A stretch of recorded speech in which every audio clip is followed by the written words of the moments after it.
Hier, tu as fait une vidéo, tu Ouais. disais aux gens de fermer leur gueule, mais pour une bonne raison. Tu sais, des fois, on dit aux gens ferme ta gueule, puis c'est comme pas pour une bonne raison. Puis là, Pourquoi c'était c'est pas comme... poli? Ouais. Hier, c'était poli. Ben, c'est juste, dans le fond, d'amener les gens à avoir une réflexion personnelle sur pourquoi tu parles. Puis moi, je trouve ça fascinant parce que, tu sais, c'est quelque chose qui serait vu comme mal poli en société quand quelqu'un parle, de le couper et de dire « Excuse-moi, mais pourquoi tu parles? » Parce que, tu sais, ça fait genre, ben là, tu m'écoutes pas, tu me respectes pas, tu veux pas savoir ce que j'ai à dire. Ouais. Mais la vérité, c'est que la plupart du temps, les gens préparent leur prochaine réponse au lieu de vraiment écouter. Fait que de toute manière, ils écoutent pas. Fait que pourquoi tu parles? En plus. Fait que c'est juste de réaliser que si ce que tu as à dire est pas vrai, est pas utile ou est pas bon, pourquoi tu sens le besoin de parler? Ouais.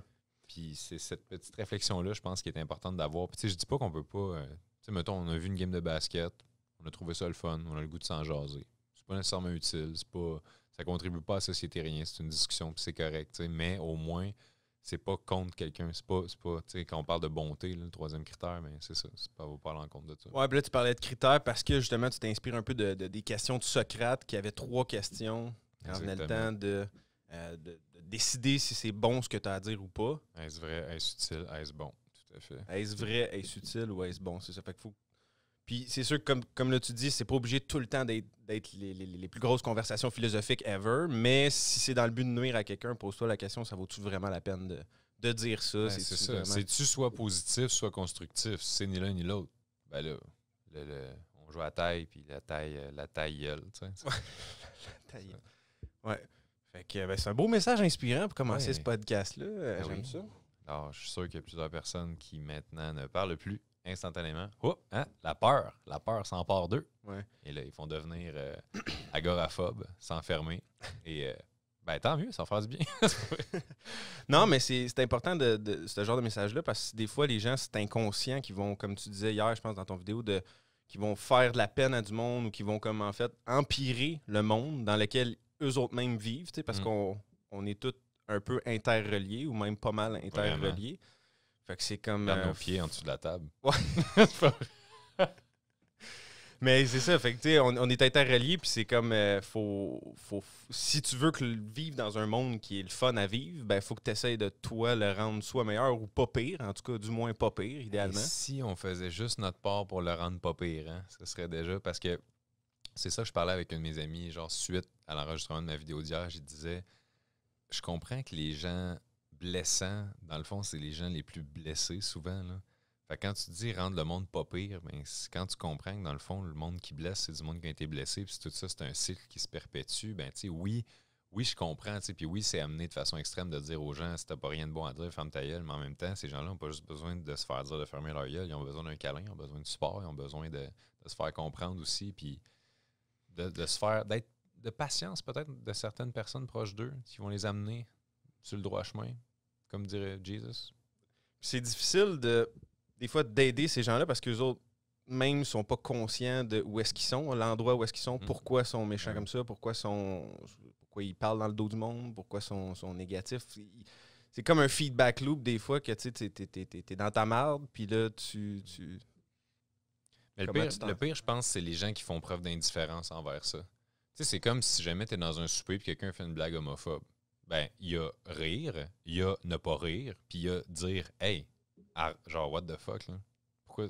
Non. » Tu sais, c'est la différence, je trouve. Il y a beaucoup trop de gens qui sont indifférents. Si tu vois quelqu'un, t'es dans un souper, tu sais, moi, je le dis, là, puis à un moment donné, j'ai tellement été fier de moi parce que j'étais dans une conversation, on était comme à peu près, je sais pas, 6-7 entrepreneurs. C'est tous des gens qui font bien de l'argent dans la vie, ils réussissent beaucoup. C'est des bons contacts à avoir, mettons, dans son environnement, tout ça professionnel. Puis à un moment donné, ça commence à parler genre dans le dos de tel autre entrepreneur, quelque chose de même.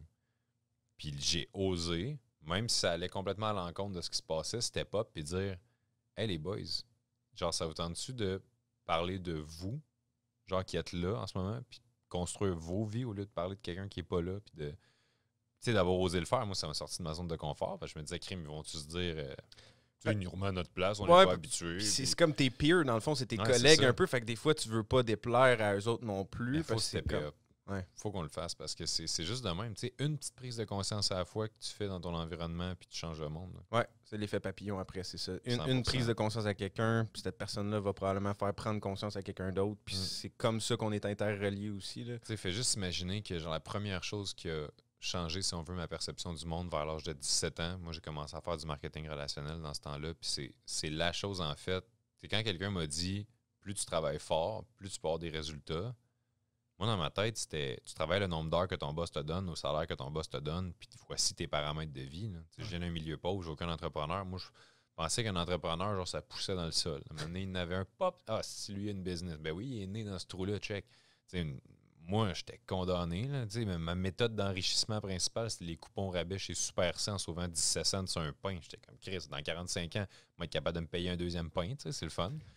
Mais à un moment donné, grâce à justement le marketing relationnel, je me suis rendu compte que efforts peuvent égaler résultats. Mais si cette personne-là, mettons, là, qui m'a présenté le marketing de réseau au début, m'avait genre dit ah, toi, ouais, non, t'es trop jeune, ou tu sais, juste m'avait dévalorisé ou avait pas cru en moi ou quelque chose de même, mais peut-être que l'ensemble de ma vie aurait été différent. Puis si ma vie avait été différente, c'est là au moment où on se parle, il y a genre plus de 10 millions de personnes dans les 12 dernières années, partout sur Terre, qui ont été impactées par soit une de mes vidéos, mon livre, mon travail ou quoi que ce soit, puis de me dire que tout ça aurait pu ne pas arriver si une personne, quand j'avais 17 ans, m'avait dit « Ah, laisse faire », au lieu de me dire « Ben oui, t'es capable ». C'est fou, là. Quand on parle d'effet papillon, là, ça fait peur quasiment. Ouais, c'est solide. Puis c'était quelle compagnie de MLM pour le fun? C'était... on peut-tu le dire? Oui, on peut le dire. En fait, c'est le début du mot acné. OK. Mais, ben, j'ai fait la même chose aussi. Okay, fait que...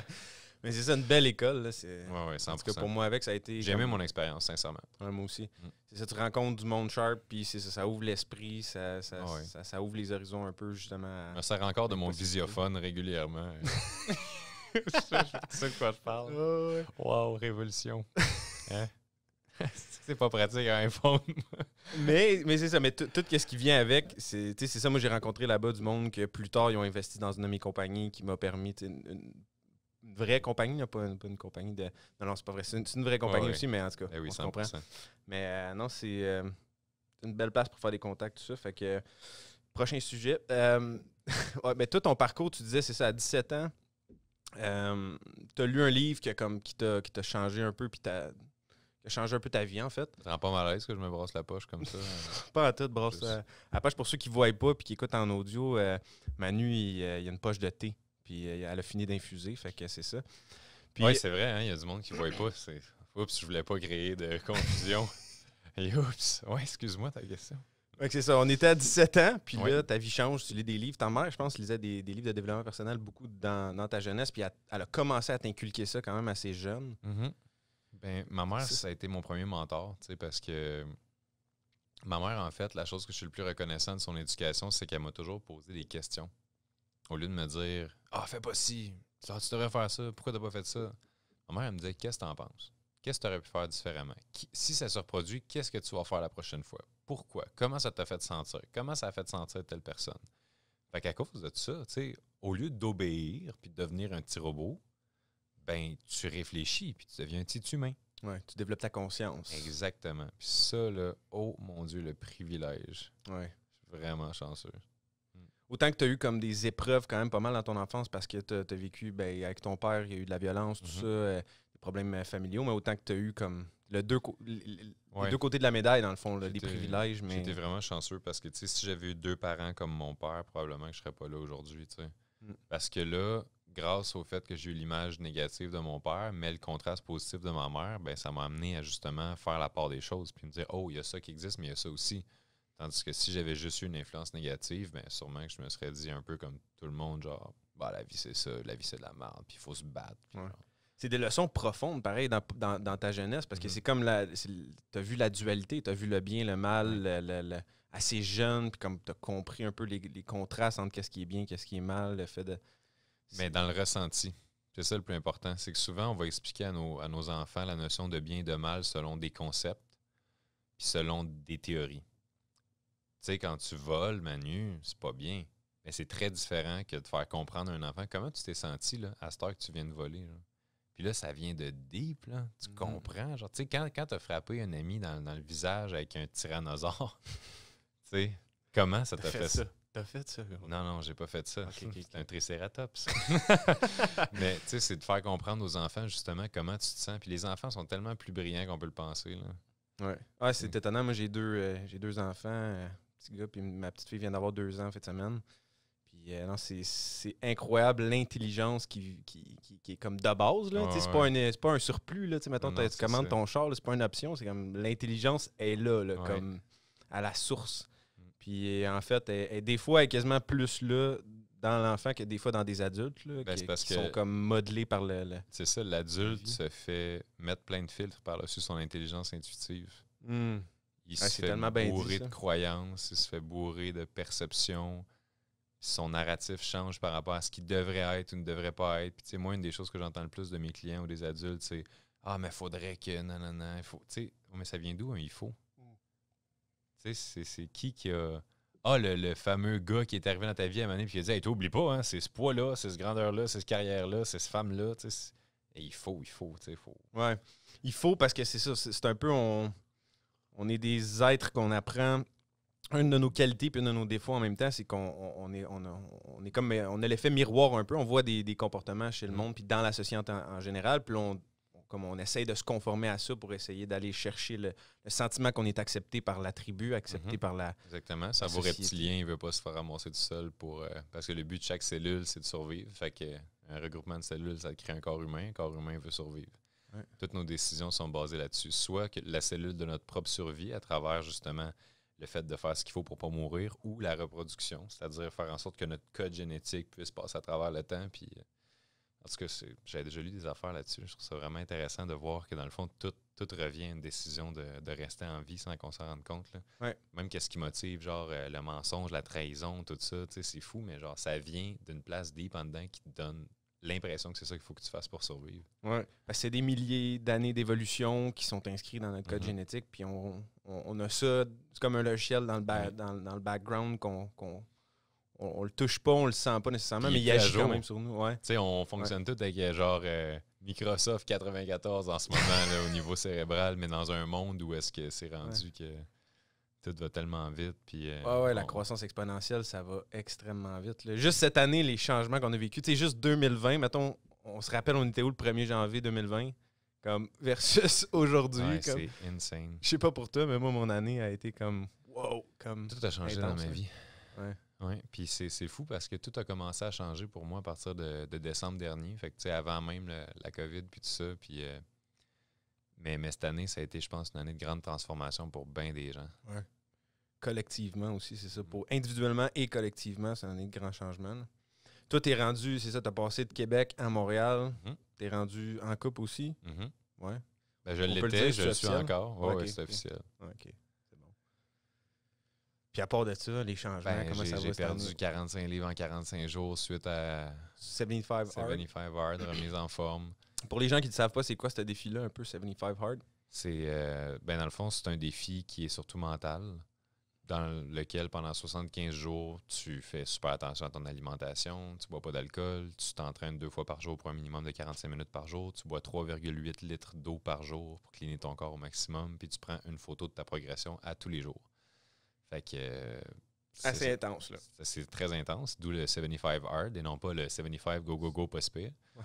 Puis, moi, ça m'a donné des beaux résultats. J'étais super assidu, super discipliné. Puis, tu sais, c'est win the war with yourself. Tu sais, arrête de bullshiter. Puis, je pense que c'est ça qui me fascine aussi. Tu sais, tant mieux, les gens nous écoutent. Je suis bien content qu'ils écoutent un podcast, mais comme si les gens faisaient un peu plus ce qu'ils savent qu'ils doivent faire, puis personne n'a besoin de rien. C'est qu'on le sait quoi faire. On le sait quoi faire pour être en santé. On sait quoi faire pour faire de l'argent. On sait quoi faire genre pour être un bon chum, une bonne blonde, avoir une belle relation. Tu sais, on le sait. Là. C'est juste que je le sais, mais je le sais pas assez. Fait que je vais aller me chercher un outil de plus. Puis, en tout cas. Pourquoi? Pourquoi? C'est une grosse question à essayer de se poser. Puis, Pourquoi le monde il cherche tout le temps la solution de plus? Ben, parce que moi, je vais te faire une métaphore de montagne. On est en bas d'une montagne, puis on veut aller au top de la montagne. Tout le monde veut faire ça. Puis les gens vont passer plus de temps à tourner autour de la montagne en cherchant, genre, y a-tu un hélicoptère, y a-tu un escalier, y a-tu genre un téléphérique, Ils vont faire tellement de pas autour de la montagne à chercher le moyen simplifié d'aller au top que s'ils avaient mis tous ces pas-là vers le top, ils seraient déjà rendus aux 3/4. Mais dans ton cerveau, accepter d'avance que tu commences un processus long et fastidieux, c'est pas, encore une fois, pour favoriser la survie. Parce que notre but, c'est de dépenser le moins de calories possible inconsciemment pour avoir des réserves d'énergie nécessaires pour s'il arrive un lion ou quelque chose. Ouais.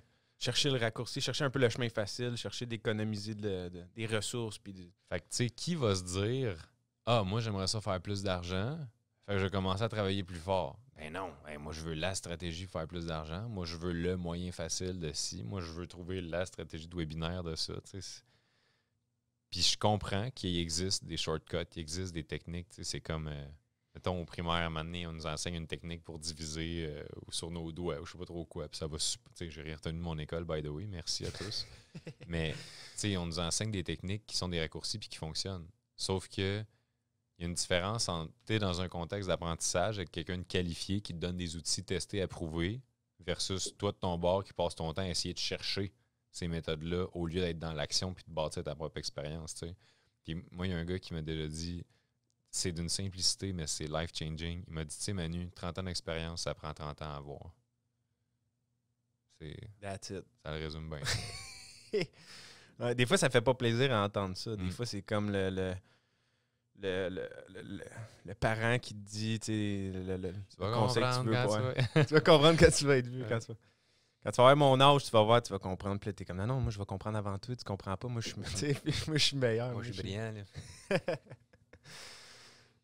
mais en même temps, cette dualité-là qu'on a entre comme vouloir apprendre les choses par nous-mêmes puis comme suivre le chemin qui est déjà établi aussi est nécessaire, veux pas, à la vie, tu sais, comme je sais pas comment le worder, là, mais tu comprends un peu ce que je veux dire, mais... Ben, c'est que je vais, tu sais, moi-même, je me forme. Tu sais, je vais lire des livres, parce que justement, tu sais, quelqu'un a une expérience de vie de 30 ans, il écrit un livre qui synthétise ses pires erreurs, ses meilleurs coups, ses plus grands apprentissages, mais comme il faudrait quasiment être cave pour pas le lire, parce que volontairement, tu le sais que tu vas te sauver 8 erreurs, 600 heures d'effort, puis tellement de souffrance, fait que tu sais, fonce, fais-le, mais tout en étant dans l'action. Ouais. C'est ça, c'est comme un peu paradoxal, mais c'est... Ben, c'est les deux. C'est que, tu sais, pendant que je lis, je me dis pas, OK, pour les 6 prochains mois, je suis dans ma phase de lecture. Tu sais, je vais faire ce que j'ai à faire, je vais avancer, je vais continuer de travailler sur mes projets, je vais continuer de bâtir mes rêves, mais je vais continuer de me former en même temps. Pas genre, je mets tout ça à la glace tant aussi longtemps que j'ai pas compris la meilleure façon d'avancer. Tu sais, je move, genre, c'est l'expérience... C'est tellement valuable, là, je sais pas trop, ça a de la valeur. Oui, puis c'est la même raison pourquoi j'adore la lecture, moi, avec, que tu l'as résumé très, très bien. C'est comme quelqu'un, il y a tellement d'humains qui ont vécu avant nous, qui étaient intelligents eux autres avec, qui ont appris des choses pendant leur vie, puis c'était comme, tu sais, on parlait de Socrate au début, puis comme t'en as plein là, de monde, tu sais, ça fait comme des milliers d'années qu'on est là. Fait que, tu sais, tout ce monde-là, ils ont passé 40 ans à apprendre des leçons, puis là, ils te les résument dans quelque chose que toi, tu peux lire en 3-4 heures. Genre. Dans ta vie, c'est comme tu dis, il faudrait quasiment être stupide pour pas lire, mais on dit pas que, en tout cas, libre à vous de choisir. On vous dit pas que vous êtes stupide si vous lisez pas. On vous le dit pas. On vous l'a pas dit, on est gentil. Ouais. Non, mais c'est ça, j'aime la lecture pour mais ça moi, aussi. j'aime pas ça lire. Il y a des livres audio. Mais je sais pas c'est quoi l'application. Ferme ta gueule. Je suis tanné, des excuses. Lis, Chris! Man, non, mais là, après ça, c'est genre... j'ai pas d'argent, comprends pas, je suis pas en forme. Hey, tabarnak, va venir te chercher, moi. Ouais, puis parlant de chercher, toi, t'es bon à donner des coups de pied dans le cul. Je pense que c'est ce que tu fais au quotidien comme coach, man. Oui.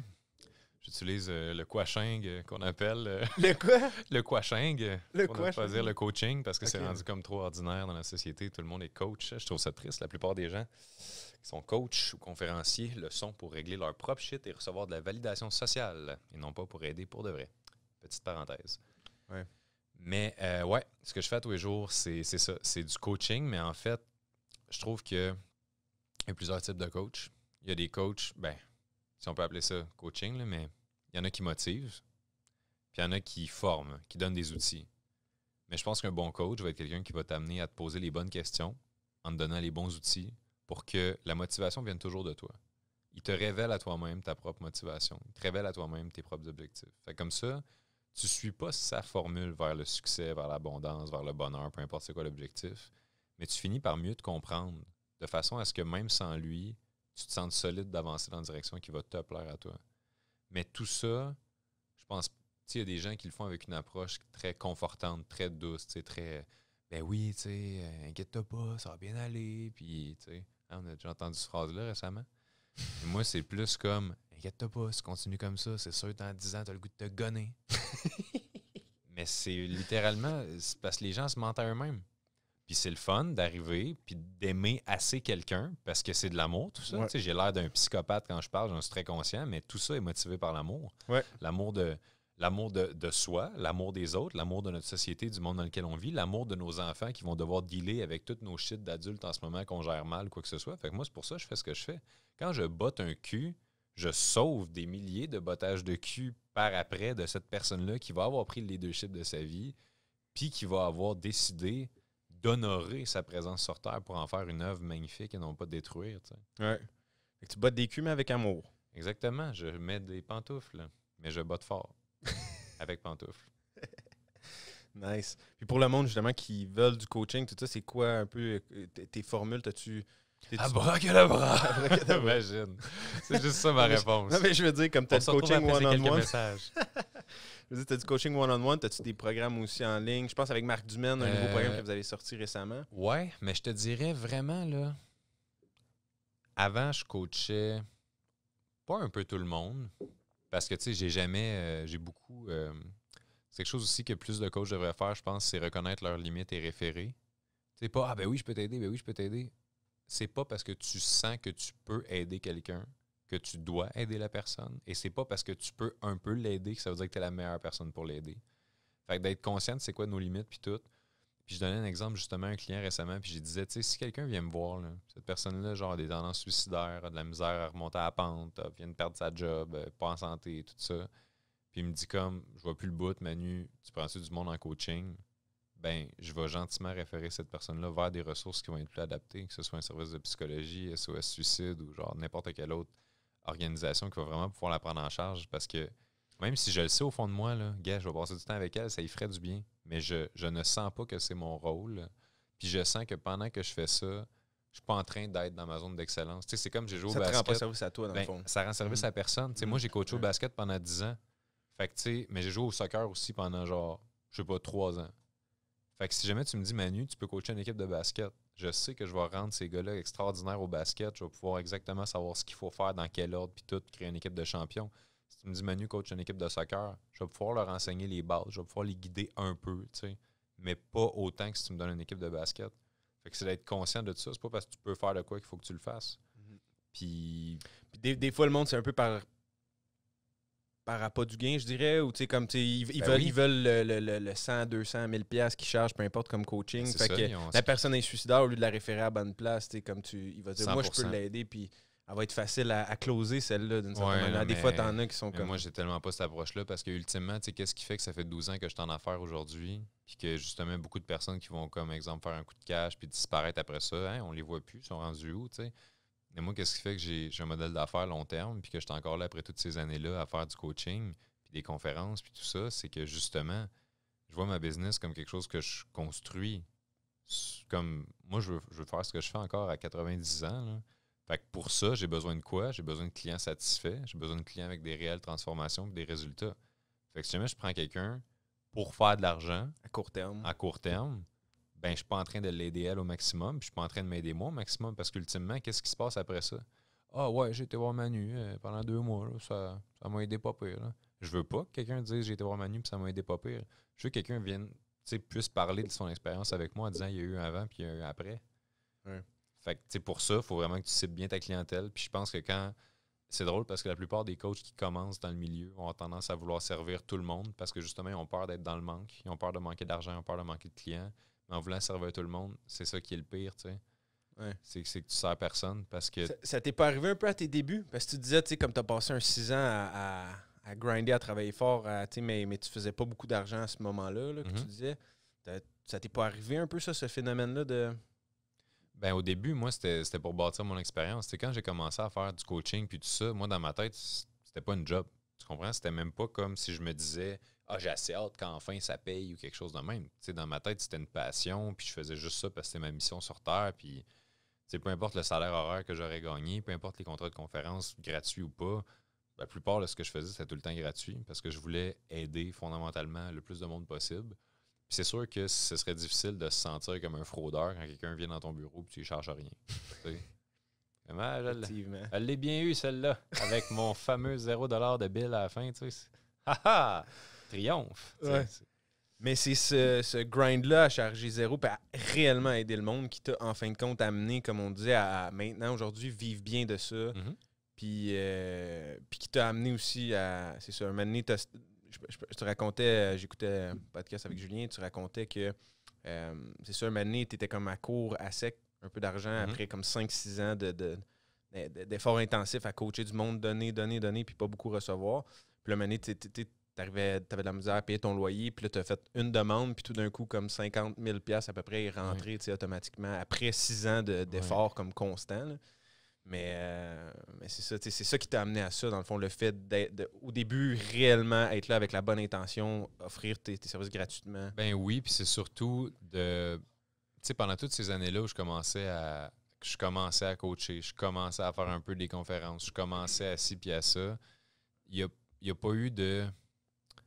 J'arrête en attendant d'être prêt, j'arrête en attendant d'avoir la meilleure technique, j'arrête en attendant d'avoir suivi tel cours de PNL ou quoi que ce soit. Tu sais, moi, j'étais en train de me former à chaque heure de chacun de mes temps libres.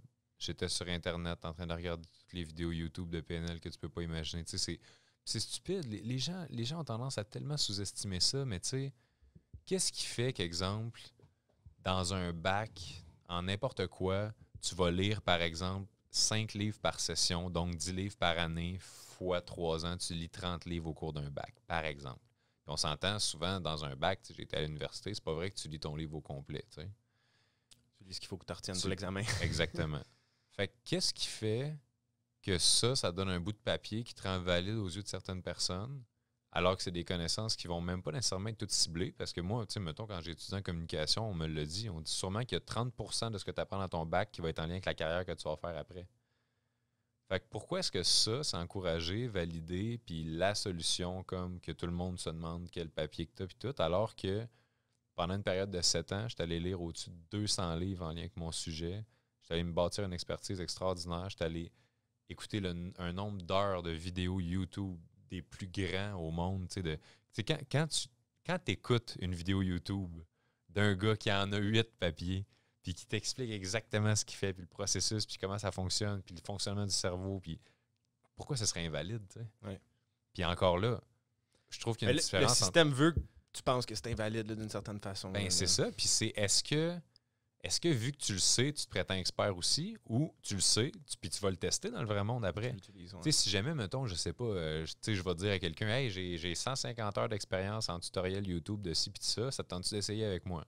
La personne, elle essaye, mais là, si elle n'a pas de résultat, elle va pas voir un deuxième client en disant, hey, j'ai 150 heures. Non, ce qui compte, c'est les résultats que tu donnes à tes clients. Fait que moi, à partir du moment où j'ai commencé à me former, puis je me suis rendu compte que, hey, c'est fou, mais j'ai été capable d'intégrer certaines choses, de m'en resservir, puis de donner des résultats. Mais là, tu te bases sur tes résultats pour savoir que tu vas en redonner, puis ainsi de suite. Puis quand tu n'as pas de résultats, tu demandes du feedback à personne. Tu sais, comment tu t'es senti, qu'est-ce qui s'est passé, qu'est-ce qui fait que tu n'as pas eu le déclic, quoi que ce soit. Puis tu apprends en cours de route de ça, puis tu partages avec des collègues, par exemple, qui sont plus formés ou quoi que ce soit. Puis tu dis, hey, j'ai eu telle situation, je ne nommerai pas la personne, mais qu'est-ce que vous auriez fait à ma place, puis tout. Puis ils vont me dire, OK, mais as-tu essayé genre d'aller faire telle affaire? Puis ah non, c'est vrai, j'ai pas essayé ça, j'aurais pu. Puis finalement, tu bâtis ton expérience avec ça, puis tu deviens juste meilleur au fil du temps. Puis il faut que tu fasses confiance au processus. Tu sais, comme je dis tout le temps au monde, si tu veux réussir dans la vie, il faut que tu acceptes d'être poche. Parce que c'est pas vrai, tu sais, que tu es comme Arnold Schwarzenegger, je donne tout le temps ça comme exemple, qui a gagné Monsieur Univers 5 fois, quelque chose de même. Là. Il y a un stade de sa vie où il n'était pas musclé. Mais s'il s'était dit, ben là, je suis pas musclé, pourquoi je m'entraînerais? C'est pas de même que ça marche. Faut que tu acceptes d'être poche, faut que tu acceptes d'être incompétent, faut que tu acceptes que tu fasses. Tu sais, un bébé qui est comme, ben non, moi je marche pas, Chris, tu sais comment je rampe? Oublie ça, j'essaierai pas de marcher. Non, rampe, lève-toi, cogne-toi, pète-toi un orteil, mais recommence. Mm-hmm. Ouais, c'est comme la vidéo un peu, j'ai vu que tu avais fait une vidéo comme déguisé en enfant, ou je sais pas trop, là, c'est des fils de c'est comme les enfants, quand ils tombent, ils se relèvent et ils recommencent. Pourquoi les adultes, on fait pas ça? C'est un peu simpliste, mais c'est ça, souvent les grandes vérités sont simples, puis c'est juste qu'on on veut pas les voir. On pense que les réponses bien compliquées sont mieux pour nos vies, puis ainsi de suite. Là, mais non, c'est ça. Ouais. Puis il y a un bout dans ta vie, c'est ça. dans ton parcours à 17 ans, c'est ça, tu as eu un éveil, tu t'es développé énormément, tu as lu 200 livres, tout ça. Puis tu as commencé à coacher, tu as eu du succès, ça allait bien, ça allait bien, ça allait bien, la flamme était là. Puis un moment donné, tu as comme perdu un peu la flamme. Puis là, elle est revenue big time, comme on disait tantôt. Oh. Mais qu'est-ce qui s'est passé justement quand tu as perdu un peu la flamme ou quoi que ce soit? Tu veux-tu en parler un peu? C'est con, mais à force d'avoir des clients, puis à force d'aider du monde, on dirait que c'est devenu comme un travailleur en usine qui travaille à la chaîne, là, puis qui va juste comme placer son bras d'une certaine manière, ajouter la pièce. Mais on dirait qu'à un moment donné, tu te rends compte que le cerveau humain fonctionne d'une manière où il y a énormément de patterns qui se répètent d'une personne à l'autre, même si on ont des vies complètement différentes. Puis une fois que tu deviens habile à décoder ces patterns-là, puis aller voir qu'est-ce qu'il y a derrière, qu'est-ce qui fait que les gens font ce qu'ils font, pensent comme ils pensent, bien, ça devient un peu facile à prédire. C'est comme si je me suis mis à faire ce que je fais plus par automatisme que par réel. Ah, j'ai hâte de voir qu'est-ce que ça va donner. Je me demande si tel outil va... Tu sais, quand tu le sais que telle façon de poser telle question a créé dans 99% des cas chez tes clients une grosse prise de conscience, bien, tu le sais que la prochaine fois que tu vas le dire, ça va marcher encore. Ouais. Puis on dirait que ça me... Je sais pas, c'est devenu un peu automatique. Ouais. Là, c'est comme une lassitude, là, t'étais un peu comme... Ben même les là, vidéos. Rendu plate un peu pour toi. Tu sais, moi, ce qui m'a fait connaître beaucoup, c'est les capsules vidéo de coaching sur Internet dans lesquelles je prenais un petit sujet, puis en 5 minutes, j'allais le couvrir au meilleur de mes capacités puis de mes connaissances pour justement permettre des prises de conscience ou aux gens de se mettre dans l'action. Puis à un moment donné, après comme 300 vidéos sur Internet, je me suis dit, bon, ben confiance en soi, j'en ai déjà parlé. Sortie de zone de confort, j'en ai déjà parlé. Attitude, j'en ai déjà parlé. Maîtrise de soi, j'en ai déjà parlé. Gestion des émotions, j'en ai déjà parlé. Puis là, je me disais, bon, de quoi je parle? Puis là, j'étais assis de même dans ma chaise. Puis je me demandais. Puis il n'y a comme rien qui venait. Tu sais, j'avais pu. J'ai l'impression que j'avais tout dit. Je suis comme, oh, ben, venez me chercher, je peux mourir. Tu sais, j'ai fait ce que j'ai à faire. Puis c'est ça. Tu sais, je trouvais ça dur de. Ça a duré quand même longtemps, cette période-là, comme 2 ans, à peu près, 2-3 ans. Oui, pratiquement, parce que, tu sais, là, j'avais une belle vague, tu sais, financière sur laquelle je surfais, une belle crédibilité. Je me fais inviter un peu partout, tu sais, justement, des talk shows, des radios, des podcasts, les conférences. Ah, Manu, tu viendrais-tu parler pour notre gang, tout ça. Fait que, tu sais, tout. Tu sais, j'avais pas besoin d'aller faire de la prospection pour aller me chercher des clients ou quoi que ce soit. Tu sais, c'était comme plus une... Ben, j'étais porté par ma crédibilité au niveau de la réputation, si on peut dire ça comme ça. Fait que j'avais pas besoin de me forcer tant que ça pour que ça aille bien. Puis quand t'as pas besoin de te forcer pour que ça aille bien, ben c'est dur de se dire, attends, même si ça va bien, je vais tout mettre ça sur la glace, et puis je vais prendre le temps d'aller me poser les bonnes questions, puis de voir qu'est-ce que je veux, pourquoi je fais ce que je fais, qu'est-ce qui est important, qu'est-ce que j'ai perdu qui était là avant. Puis, ouais, ça a été un long processus. C'est tout ça que tu as fait? Justement, à un moment donné, tu t'es retiré ou c'est quoi qui t'a ramené la flamme, si on peut dire? En fait, j'ai eu des bonnes discussions avec des belles personnes autour de moi, mais entre autres, c'est que j'ai commencé à assumer que, tu sais, vu que ma mission, c'est vraiment de changer le monde, c'est vraiment d'aider les gens. Puis, tu sais, je dis pas ça avec prétention dans le sens, je sais que je suis la personne qui va changer le monde. Je dis ça plus dans l'optique de... Je sais que je suis une personne qui va faire son possible pour que ça arrive en sachant que ça se peut que ça arrive pas, puis c'est correct aussi parce qu'au moins, je sais que je vais avoir fait mon max pour ça. Mais à un moment donné, je me suis rendu compte que pour changer le monde, justement, tu ne changes pas le monde en changeant le monde. Tu changes le monde en changeant une partie du monde au meilleur de tes capacités, puis c'est cette partie-là qui ensuite duplique l'impact. Puis j'avais beaucoup tendance à avoir peur un peu de dire la mauvaise affaire. Tu sais, quand je faisais ma capsule coaching, mettons, quand je tournais des vidéos dans le temps, bien, je me disais toujours, si je dis ça de même, ça a-tu des chances de faire l'effet inverse de ce que je veux? Ça a-tu des chances de blesser quelqu'un? Ça a-tu des chances d'être trop raide pour quelqu'un qui va se dire, ben voyons donc, tu sais, qui se prend ou c'est pas ça dans ma situation à moi? Fait que c'est comme si, oui, je disais ce que je savais qu'il allait avoir de l'impact, mais en limitant un peu l'étendue de ce que j'avais à dire. T'es pas 100% authentique, autrement dit, ou... Ben, c'est plus de choisir ses mots. C'est comme si tu trouves que quelqu'un, genre, son travail est botché, ben, t'es pas obligé de dire hey, ton travail c'est botché. Tu peux dire ah, ben, qu'est-ce que tu penses que tu aurais pu faire de plus? T'sais? Fait que c'est juste d'essayer de tweaker un peu la manière d'exprimer. Mais je me rends compte que je coupais un peu mon flow puis ma drive en faisant ça.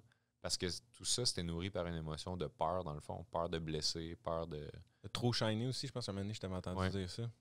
Peur de trop briller parce que c'est dur dans un monde qui. Tu sais, fais un statut Facebook, là, puis dis, genre, mot pour mot, Chris, que ma vie est nice. Pour vrai, je suis en feu. Puis regarde les réactions, regarde les messages que tu reçois en privé, regarde qu'est-ce qui se passe. Puis fais un autre statut. Aïe, aïe, que c'est rough, sérieux, je suis plus capable. Regarde le support, regarde l'amour que tu vas recevoir, regarde le nombre de personnes qui vont vouloir t'écouter, te comprendre, te montrer qu'ils sont là pour toi, te dire de t'accrocher. C'est hyper, hyper, hyper valorisé de pas bien aller dans notre société. Ça, c'est un méchant problème. Puis ça revient un peu au début, la vidéo que tu as faite hier. C'est un peu la racine de ça aussi, dans le fond. Que le monde, ils vont pas bien. Fait que là, pour essayer de bien aller, tu as deux choix, comme tu disais. C'est soit que tu travailles fort, puis dans le fond, tu vis ton propre hero's journey. Dans le fond, tu vas vivre les épreuves pour vivre la vie que tu devrais vraiment vivre, puis aller au fond de toi-même pour ainsi de suite. Ou soit que tu vas essayer de mieux filer en essayant de te comparer aux autres ou de rabaisser. Puis le fait de vouloir rabaisser les autres, c'est ce qui fait, en tout cas, je trouve qu'il y a comme un lien avec valoriser le fait que ça va pas bien. Les autres vont pas bien. Fait que là, t'es content, lui avec, il va pas bien. Fait que là, ça éponge un peu le mal que t'as dedans de toi. T'sais. Ben oui, 100%. Je veux dire, c'est typique. T'arrives genre au bar, tu t'accotes, t'es comme, oh mon Dieu, ça va pas bien que ma femme. Puis toi, ça va pas bien que ta femme. Chris, tu sais bien qu'est-ce que moi, ma femme a fait. Ah ouais, elle a fait ça. Asti, hein? Puis là, ça part de genre, ça va pas si bien que ma femme, ça va pas si bien que ta femme. À Chris, que ça va mal avec nos femmes. Puis là, plus ça va, tu rajoutes une coupe de verre, puis c'est asti les femmes. Mais là, t'es tellement loin de la réalité, là. C'est juste qu'un build-up émotif qui s'est fait à travers ça, alors qu'au fond, peut-être que dans le fond, la seule affaire qui s'est passée, c'est qu'elle a oublié que c'était ta fête. Tu sais, si tu pars d'un fait, tu l'extrapoles, puis en plus, tu amplifies ça avec quelqu'un qui est dans la même situation que toi. Fait que pour ça, c'est tellement important l'environnement. Puis justement, moi, j'avais peur, comme tu dis, de chaîner parce que je me disais, si j'assume qu'à mon âge, je vois la vie de la manière que je la vois, puis que justement, autour de moi, il y a plein de monde qui vont bitcher, il y a plein de monde qui vont genre être dans le jugement, il y a plein de monde qui vont rabaisser les autres, mais je me disais, crime, si jamais je m'autorise à vraiment être complètement différent de ça, ça va être longtemps tout seul, là. C'est quelque chose qui me faisait peur. Je me disais, sont où, tu sais, les autres? Ouais. Puis comment t'es arrivé à travailler au travers de ça, mettons? Ça a été quoi le processus? Ben, premier step, c'est l'acceptation du fait que oui, ça se peut que ce soit long pis tough, mais que ça vaut la peine. C'est de se dire que, tu sais, vaut mieux être seul que mal accompagné, là. Mais tu sais, tout le monde est d'accord avec ça, vaut mieux être seul que mal accompagné. Mais si je te dis, vaut mieux être seul 5 ans que d'être mal accompagné, ouf, là, t'es comme, peut-être que je pourrais être mal accompagné une fin de semaine de temps en temps. Ouais. Mais c'est d'assumer que les gens que tu laisses rentrer dans ta vie, tu sais, imagine que tu organises un souper chez vous, là, puis tu as 8 places à table. Les gens que tu invites vont influencer les gens qui vont accepter ou non tes prochaines invitations. Parce que, tu sais, si tu es le genre de personne que je t'invite à un souper, puis je dis, hey, Gab va être là. Puis les autres répondent, ah ouais, Gab va être là, nice, hey, ça va être cool comme soirée. Si les gens répondent, ah, Gab va être là, je vais checker mon horaire, là, je te reviens. Mais c'est important. C'est important de réaliser que nous-mêmes, on est-tu cette personne-là qui donne envie aux autres d'être là ou qui donne envie aux autres de dire je vais checker. Mais les gens qu'on invite dans notre vie vont influencer les autres qui hésitent à entrer dans notre vie. Tu sais, si jamais moi, là, je suis une personne qui rayonne, je suis une personne qui veut le bien des autres, qui a des valeurs à bonne place, mais je me tiens avec des gars qui fraudent, des gars qui jugent, des gars qui bitchent, des gars qui... Après ça, les bonnes personnes illuminées qui feraient comme « Wow, hey Manu, crime, ça me parle, mais il est ami avec telle personne. Oh, peut-être qu'il y a quelque chose de Manu que je ne sais pas, parce que pourquoi il se tiendrait avec telle autre personne? » Puis le principe d'association est super fort, là. C'est pour ça, maintenant, que j'ai décidé vraiment de me rapprocher de Tony Robbins au point où est-ce qu'aujourd'hui, j'ai le privilège de pouvoir l'appeler un de mes amis personnels. J'ai juste hâte que lui aussi sache qu'on a ce lien-là. Mais de mon bord, c'est un de mes meilleurs chums. C'est important l'environnement, là. Salut Tony, hein. I love you, bro. Je sais que tu écoutes ça. Ouais, salut Tony, évidemment. Mais ouais, c'est ça. T'es allé le voir une couple de fois. J'imagine ça t'a aidé à retrouver un peu la flamme. C'était-tu une des... Non. Oui, ça m'a aidé un peu, mais en fait, moi, la flamme, je l'ai retrouvée en réalisant que ce que je voulais vraiment faire, c'était travailler avec des gens drivés. J'ai réalisé que je n'avais pas la fibre au fond de moi de... parce qu'en fait, là, je veux juste faire une synthèse parce que, tu sais, je sais que des fois, je parle puis j'ai l'air insensible, mais c'est parce que je suis un peu insensible. En même temps, je suis super empathique. Beau paradoxe. Je suis fou! Mais l'affaire, c'est que non, ça va pas, aide-moi!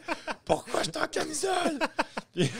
Ce qui m'a aidé comme à faire le déclic, c'est de réaliser que j'ai tout au long de mon évolution personnelle, parce que moi, pourquoi j'ai fait de la croissance personnelle de base, c'est pour me sauver moi, c'est pour aller mieux moi-même, c'est pour sortir de ma dépression, c'est pour sortir de mes idées suicidaires, c'est pour, mon propre processus intérieur m'a amené à faire des belles prises de conscience. Puis là, je me suis senti tellement bien que je me suis dit, waouh, je peux pas croire qu'il y a des gens qui passent à travers des temps difficiles puis qui n'ont pas la chance d'avoir eu ces outils-là que j'ai eus.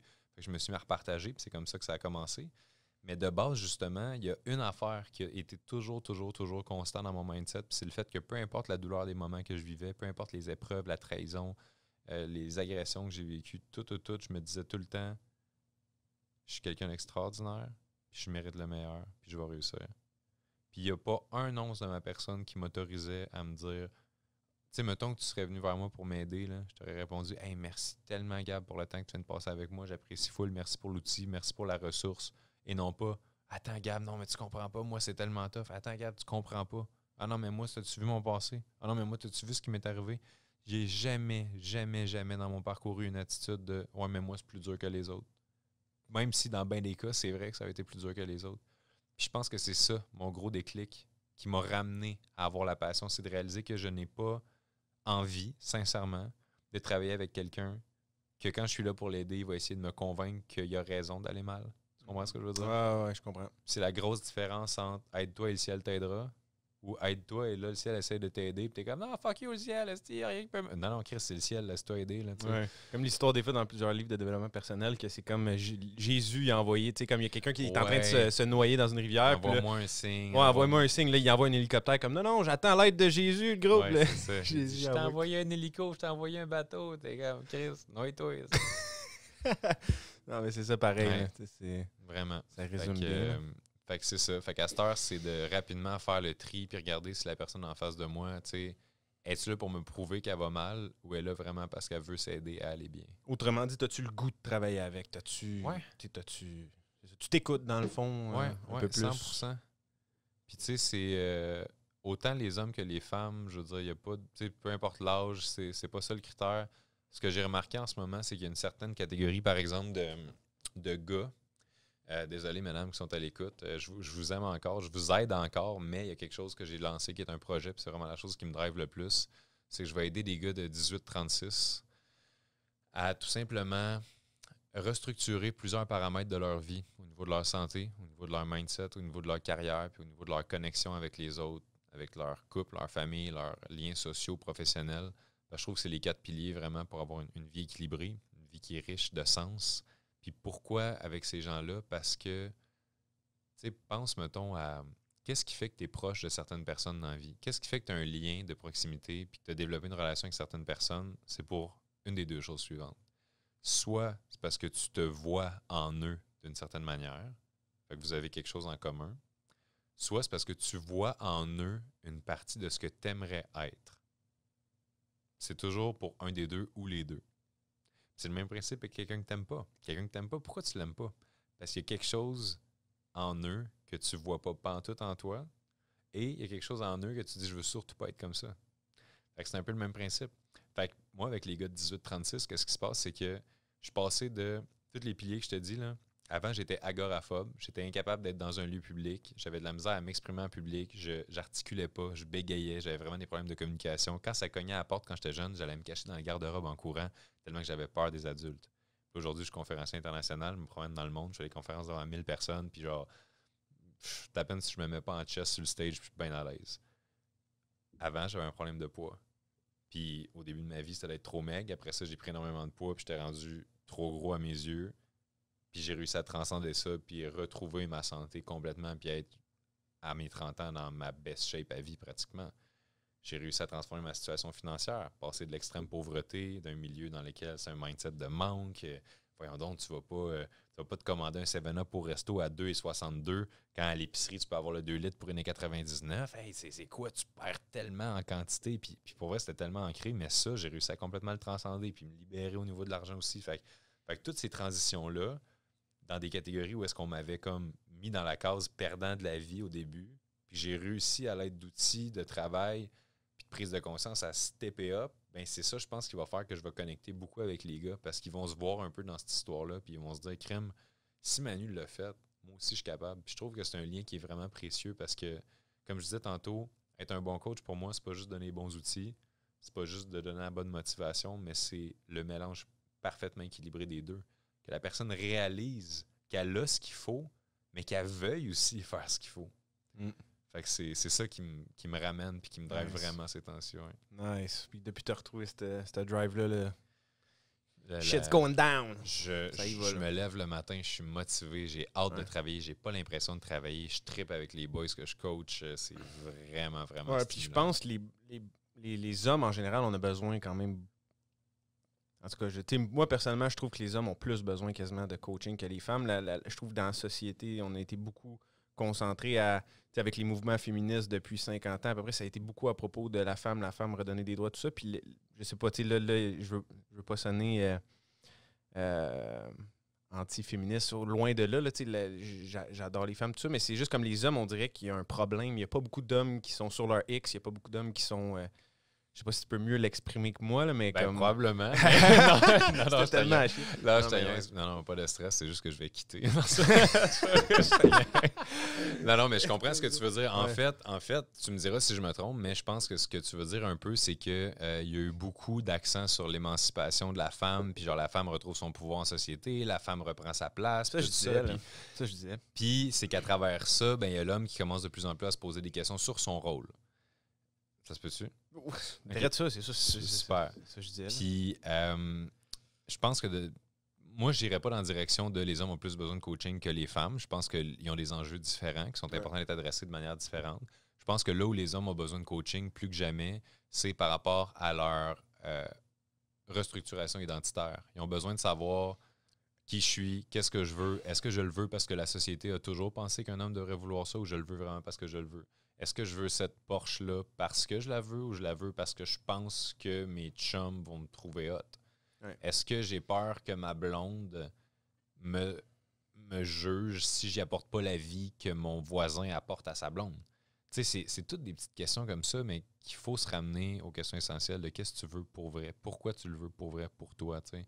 Moi, je suis pas un gars matérialiste pour 2 cents. Je suis un gars qui est plus au niveau expérientiel. C'est là-dedans que j'aime ça, mettre mon argent dans les choses que je vis, plus dans les choses que je possède. Puis, mais ça, c'est mon approche. Je veux dire, si quelqu'un est un tripeux de char, puis lui, il adore ça, avoir une Ferrari, puis il capote, il connaît chaque détail technique, fine. Mais si tu as une Ferrari, parce que sans Ferrari, tu n'as pas confiance en toi, ben c'est là qu'il y a un travail à faire. T'sais. Ouais. Fait que je pense que les hommes ont... En fait, les hommes ont besoin d'un espace dans lequel ils peuvent se sentir en sécurité, puis assez vulnérables, d'avoir des conversations avec d'autres hommes qui vont s'ouvrir. Puis c'est pour ça que j'ai créé mon groupe Facebook The Wall, ça s'appelle. Donc, le mur, traduction française. Pourquoi The Wall? Je me demandais ça l'autre fois. The Wall, parce que, premièrement, c'est mon surnom depuis secondaire 2. Ça a toujours été... Pourquoi c'était ton surnom? Parce que mon nom de famille, c'est Lemire, puis je jouais au football, puis il n'y avait rien qui passait à la défensive. Fait que le mur est devenu le mur, et le mur est devenu The Wall. Parce que le mur, c'est bizarre un peu. Comme... ouais. C'est pas parce que tu tripais sur Pink Floyd, là. Non, c'est ça. Hommage à ce bel album. Mais non, c'est ça, The Wall. Puis en même temps, au fil du temps, je me suis rendu compte qu'un mur, c'est quoi? C'est quelque chose que tu bâtis une brique à la fois, tu sais.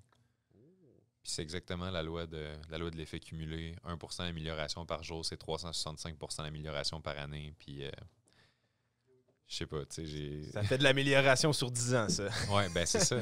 C'est de réaliser à quel point, genre, on a la possibilité, justement, de beaucoup plus progresser que ce qu'on peut imaginer. Ouais. Puis The Wall, c'est un espace que j'ai créé sur Facebook, ça fait quelques temps à peine. Puis déjà, les gars qui sont dans le groupe, c'est tous des gars qui ont un mindset commun au niveau de je veux m'améliorer physiquement, mentalement, spirituellement, relationnellement. Tu sais, c'est tous des gars qui sont là parce qu'ils en veulent plus, mais en mode redonner plus, en mode contribuer, en mode on est une team. Puis c'est ça que je trouve beau, c'est d'aider à créer les leaders de demain qui vont servir d'exemple. Tu sais, moi, j'ai jamais voulu que ce soit à propos de Manu Lemire, ce que je fais. Ouais. J'ai toujours voulu que ce soit à propos de créer un mouvement qui va contribuer à la société puis qui va pouvoir...